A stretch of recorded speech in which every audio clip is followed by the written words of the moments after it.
وعلیکم السلام ورحمۃ اللہ وبرکاتہ۔ محترم بھائی نے یہ پوسٹ بھیجی ہے، سونے چاندی کے پہاڑ اور لینے والا کوئی نہیں۔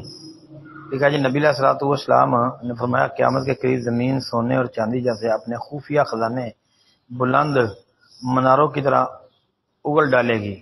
اس وقت چور آئے گا اور کہے گا کیا اس کی خاطر میرا ہاتھ کاٹا گیا تھا؟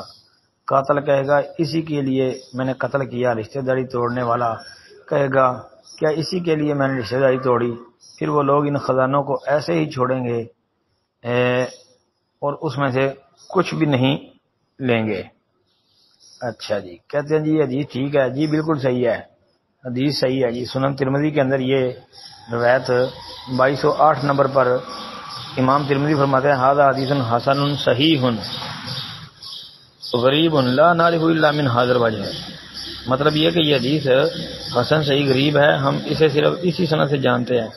پھر بھائی یہ روایت صحیح مسلم کے اندر بھی ہے، مسلم شریف میں بھی دیکھ لیں۔ السلام علیکم ورحمۃ اللہ۔